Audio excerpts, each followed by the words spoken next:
다음은 비학 음수형. 자, 비학. 나라, 학이 날아와서 물을 마시는 형국이라는 얘기죠. 자, 학이 물을 마시러 날아오는 형사이다. 그죠? 비학 음수형. 학이죠? 학의 형태. 날개는 여기 요성들이 나와 있네. 그죠? 앞에 첨봉이 있으니까 뭐 거의 두 사람이 올라가 있네. 그죠? 자, 이제 물 마시러 간다 하니까 입에다, 코에다가 했죠. 이게 합의혈이다. 이거죠. 물을 마실 때. 물을 마신다고 그러니까 어때요? 입에다가 한 것이죠. 그래서 음수의 정으로 취한다라고 했습니다. 산도는 마시의 조다. 마시의 조다. 자, 다시 대를 이어 벼슬에 끊이지 않고 한 가문이 과거에 등재하여 자기가 모두 삼공의 지위에 올랐고 형제가 함께 조정에 들었다. 자, 삼공이 나왔고 형제가 조정에 들었다. 왜 형제가 조정에 들었을까요? 간단하죠? 여기 쌍봉 있잖아요. 그죠? 형제죠. 자, 그러면 한번 봅시다. 최원정 얘기, 바리왈. 자, 이 땅은 조종에서 삼태가 일어나. 자, 그렇죠? 조종에서 삼태가 일어났죠? 삼태봉이니까 돼요? 복의 삼태죠? 복의 삼태니까 당연히 귀가 나타나지요. 귀가 대단하게 크죠? 귀가 나타나고. 근데 삼공이 나타나죠? 삼공. 삼공이죠? 그러니까 삼공이 나타났죠? 삼공의 쥐가 나타나죠? 삼태봉이니까 삼공이 나오고. 그다음에 두 번째 태계가 육부 삼태 즉 여섯 개 육부 태계가 육부 태계가 여섯 개 이 하나 여섯 개죠. 육부 태계가 일어나고 다시 삼태가 또 일어나고 그다음에 토성체로 해서 화로 내려왔다. 그다음에 여기는 이제 금성체로 쭉 내려왔겠죠. 그죠? 자, 실질적으로 화생토니까 녹봉이 굉장히 강하죠. 그다음에 이 삼태가 있고 이거 있으니까 거의 귀가 거의 녹봉을 먹는 녹과 귀가 나타나죠. 그렇죠? 그다음에 일월사가 있네요. 자, 월이 있고 일이 있고 요수 우측 좌우측에 일월사가 버티고 있네요. 그죠? 어마어마하네. 그죠? 자, 그리고 변화에 다시 토로 생하여 화로 귀가 된다.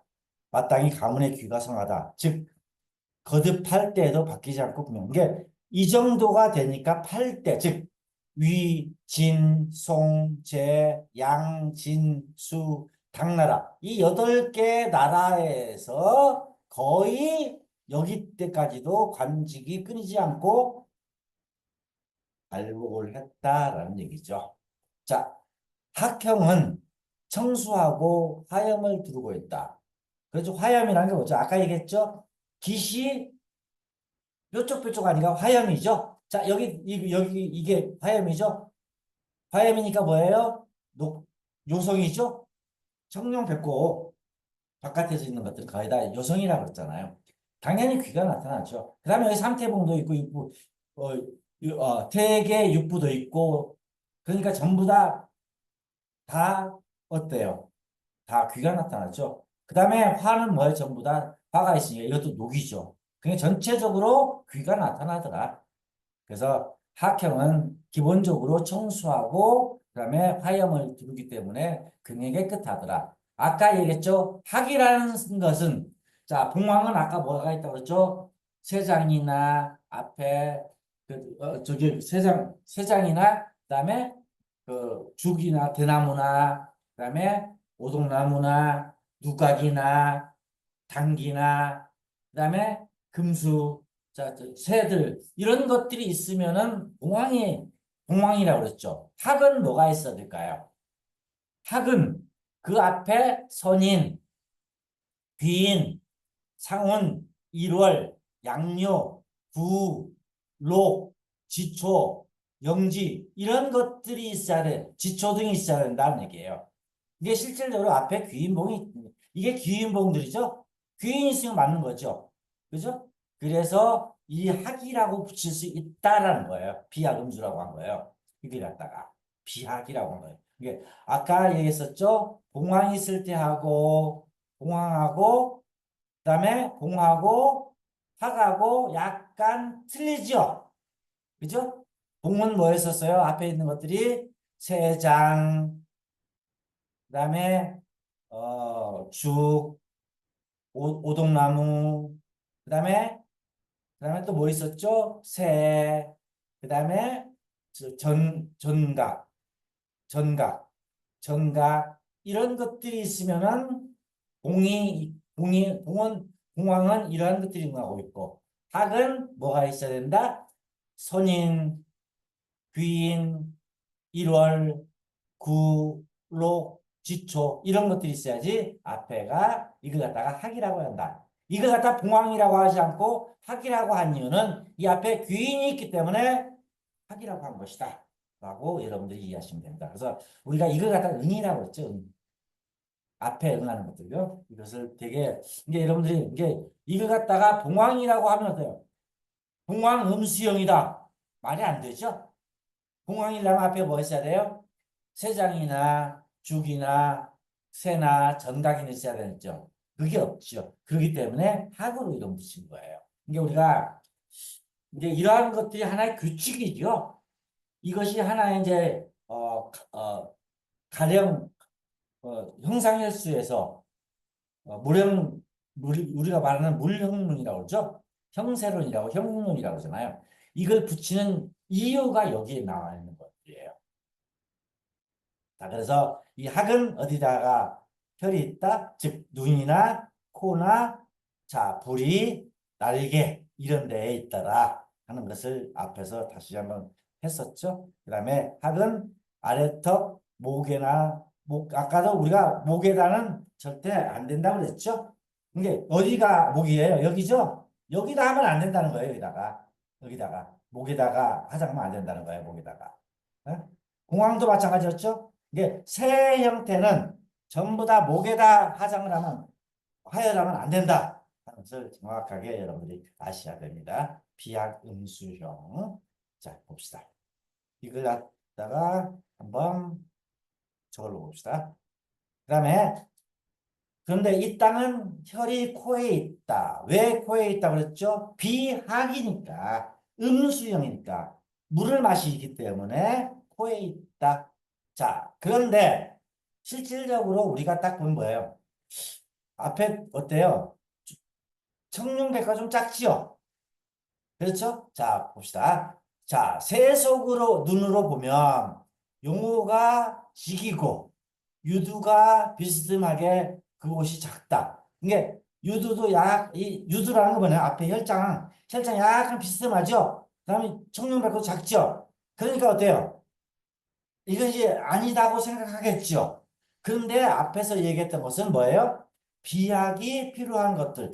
학이라고 할 수 있는 건 일월사가 있고 귀인도 있고 그다음에 뒤에 삼태도 있고 육부 태계 육부도 있고 이걸 버릴 수 있겠어요? 못 버리죠. 그렇기 때문에 비록 용호가 청룡과 백호가 직이고 유두가 구부러졌다고 해서 이것을 갖다가 버릴 수 있느냐는 거예요. 절대 버리면 안 된다. 즉 부족하여도 땅의 병이 되지 않는다. 즉 오직 두려운 것은 용의 기가 진이 아니고 이게 이런 것들 앞에가 뭐 청룡이 조그만하다. 그다음에 앞에 유두 혈장이 구부렀다. 이거 가지고 혈이 된다는 거 하지 말고 정말 안 되는 것은 왜 안 되는 거냐? 용의 기가 진이 아니다는 거예요. 즉 내기가 진이 아니다는 거예요. 이게 만약에 삼태봉도 없고 이 화계도 없고 이 태계육부도 없고 이걸 갖다 그냥 수성체, 금성체, 수성체로 내려와서 이렇게 되 있다면 이럴 때는 그리고 안산 역시도 별 볼일이 없다. 그러면은 이건 쓰면 안 돼요. 그렇지만은 실질적으로 용이 진이라는 거야. 이러한 용이 진인데 이걸 버려요? 버릴 수가 없지요. 그래서 최원진가 얘기를 하는 거죠. 오직 두려운 것은 용의 기가 진이 아닌 것이지 비록 용호가 작고 굽고 직이 아니고 유두가 좀 굽었다고 해서 버릴 수는 없다라는 거예요. 즉 종이 바르지 않고 산수가 서로 교회하지 않는 것. 이것이 뭐예요? 이런 것들이 용이 진이 아닌 것이죠. 이게 종이 바르지 않고 교회가 즉 교회가 산수가 산과 물이 서로 교회 즉 환포하지 않고 이런 것들이지 단지 용어가 단정하지 않고 유두가 둥글지 않다고 해서 땅을 버리는 것은 안 된다. 즉 신령의 기가 작으니 하장이 불가능 이렇게 해서는 안 된다라는 거예요. 여러분들 정확하게 혀를 쓰는 방법을 다시 한번 이게 실질적으로 우리가 이제 형세론이지만은 혀를 쓰는 방법들 정확하게 얘기를 하죠. 이게 최원정이가 이렇게 할 수 있는 것은 근거가 하나 있어요. 발미론을 보세요, 여러분들. 다시 한번 얘기를 하지만 혹시 발미론 언제 제가 발미론 한번 보여드렸던가요? 시간 되면 발미를 최원정의 발미론은 실질적으로 채발이 썼죠. 채발은 누구예요? 최원정의 아버지죠. 그 다음에 발미를 붙임을 썼죠. 누가? 최원정이가. 이게 실질적으로 이 기법의 기본이 이 발미론이에요. 기가 또 약하면 평지에서는 가라앉고 산에서는 뜨고 뜬다, 침한다, 져다 이런 것들을 전부 다 얘기하는 것들을 갖다가 발미론에서 얘기해요. 즉 모든 기를 얘기를 해요. 기운에 대해서. 그렇기 때문에 최원정이가 이렇게 혈법에 대해서 정확하게 얘기할 수 있는 것은 발미론을 썼기 때문에 발미론을 쓴 것이 아니죠. 발미론 붙임, 즉 자기 아버지가 쓴 발미론이라는 그 책을 갖다가 해설했죠. 발미론 붙임을 보세요, 여러분들. 그게 보면 전부 다 혈법에 대해서 나와요. 혈법의 기본이 발미론이에요. 발미론. 발미론에서 다 얘기를 하는 거 보면 그래서 최원정이가 해설하는 것들이 이렇게 어마어마하게 굉장히 정확하게 얘기를 하는 거예요. 이게 우리가 이러한 이론들을 갖다가 한번 나중에 시간 되면 제가 발미론 해설을 한번 해드리겠습니다. 발미론을 해설해 보시면 되게 좋은 것들 무지하게 많아요. 굉장히 중요한 이론들이 많아요. 자, 다시 한번 봅시다. 그래서 만약 용이 진이면 귀하고 조가 바르고 물이 평하게 바르고 이런 것이 기운이 있으니 초목이 번성하여 길고 토맥이 기름지어 살찌며 그렇죠? 초목도 왕성하고 이게 풀도 나지 않고 그런 뭐예요? 이게 무슨 뭐예요? 돌산이라는 얘기죠. 토맥이 아니라는 얘기죠. 성맥이라는 얘기죠. 토맥이 기름지다.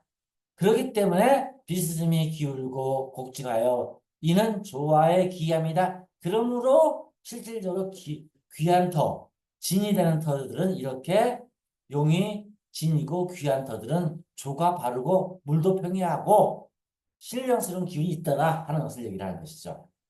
그래서 뭐라고 얘기했어요? 어찌 보통의 법으로 논할 수 있겠는가?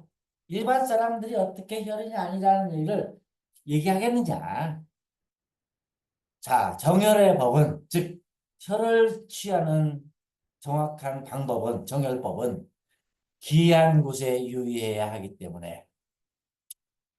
자, 기처가 어디예요? 진기가 있는 곳이죠? 진정한 참된 기운이 있는 것을 찾는 것이죠? 이것을 하기 때문에 세속의 의혹을 열어야 한다. 즉, 의혹 때문에 세속의 의혹 때문에 혹하지 말고 정확한 지식을 가지고 해라 하는 것이 최원정의 마지막 당부입니다. 여기에서 굉장히 많은 얘기들을 하죠, 최원정이가. 그래서 우리가 나중에 이게 참 해설하는 거 보면 참 이렇게 해설하는 사람도 있을까요? 참 대단해요. 저는 이 최원정이가 이게 앞에 이게 지금 주장 하나, 두 장, 그렇죠? 두 장을 해설했는데요.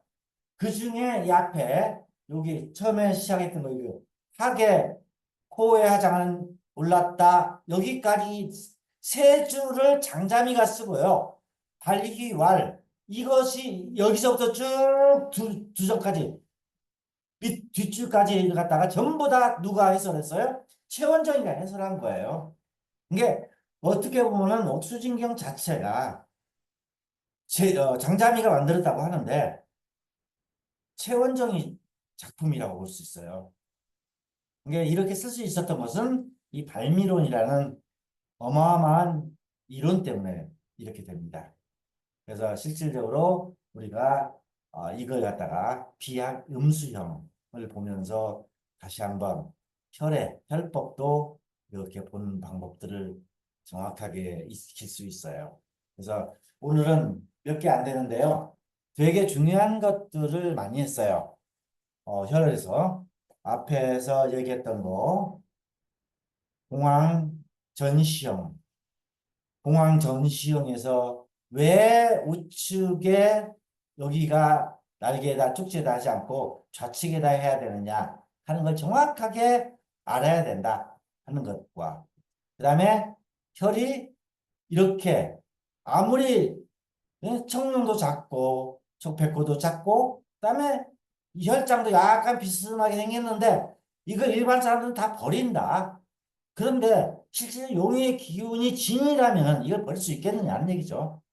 그랬을 때 과연 이 내기와 외기를 가지고 구분하는 방법들 오늘 그다음에 이 그 봉황 전시형을 가지고 88형법으로 구분하는 것들 이게 계좌 정향을 했을 때 우측 날개 달 때는 이건 묘향묘류가 되죠. 묘향묘류가 되고 좌측에다 썼을 때는 뭐가 돼요? 자왕향이 되죠. 이것도 실질적으로 똑같이 형법이 아니라도 나오더라 하는 것도 다시 한번 우리가 여기서 살펴봤습니다. 오늘은 되게 좀 중요한 것들이기 때문에요. 여러분들이 한번 잘 주의 깊게 한번 보세요. 특히 이하가 왜 그렇게 되는 게 이하고 이태백이하고는 거의 비슷해요. 이게 뭐 당나라 때 시인인데요. 뭐 이태백이만큼은 능하는 시인은 아닌데 귀재라고 얘기를 해요. 시 귀재. 그래서 어, 고문진보라는 고문진보 하면은 이제 한나라 때부터 당나라 때까지 나와 있던 귀중한 시들을 갖다 모아놓은 책이에요. 저도 이제 중국어를 공부할 때 중국어과를 공부할 때 공문진보를 많이 봤어요. 그때 고문진보 봤을 때 저도 장진주를 본 적이 있어요. 그래서 그 이하의 장진주를 보면서 그 양반이 묘가 이렇게 할아버지 묘가 이것에 의해서 이하가 이렇게 됐다는 것을 봤을 때 참 새삼 또 우리가 풍수지리라는 것을 다시 보게 되네요. 그래서 우리는 오늘 두 가지 예를 들어서 얘기한 것들을 한번 여러분들이 정확하게 이해하시면은 이게 실질적으로 형세론이라고 형국론이라고 하지 말고요. 어떤 형상혈수예요. 형에서 상을 찾고 상에서 혈을 찾는 거죠. 그게 혈법이에요. 혈법. 그래서 형세론, 형국론이라는 말을 안 써요. 형상혈수라고 해요. 그러니까 우리가 하나의 형세론을 얘기한다 하지 말고 형세론이지만 실은 혈법도 얘기된다. 전체적으로. 그래서 보는 것을 갖다가 얘기를 하면서 오늘 되게 중요한 것들을 많이 했습니다. 한번 어, 차근히 한번 오늘 배운 것은 다시 한번 여러분들이 보시면은 아마 조금 업그레이드가 될 거예요. 그래서 일반 교과서에서는 이런 해설이 없어요. 옥수진경이나 되니까 이런 해설들이 있어요. 근데 이것이 처음에 굉장히 난해하더라고요. 난해하지만은 우리가 어차피 내기와 외기로 다 분석이 가능하죠. 그죠? 내외기로 그죠? 그래서 한번 여러분들 처음부터 끝까지 정확하게 다시 한번 볼 수 있도록 해보십시오. 그래서 이것은 되게 중요하다고 하는 것을 다시 한번 말씀드리면서요. 자, 오늘은 여기서 마치도록 하겠습니다. 자, 고생들 많으셨고요. 일단은 녹화는 중단하도록 하겠습니다. 자, 오늘 하신 것 중에서 혹시 질문사항 있으면 말씀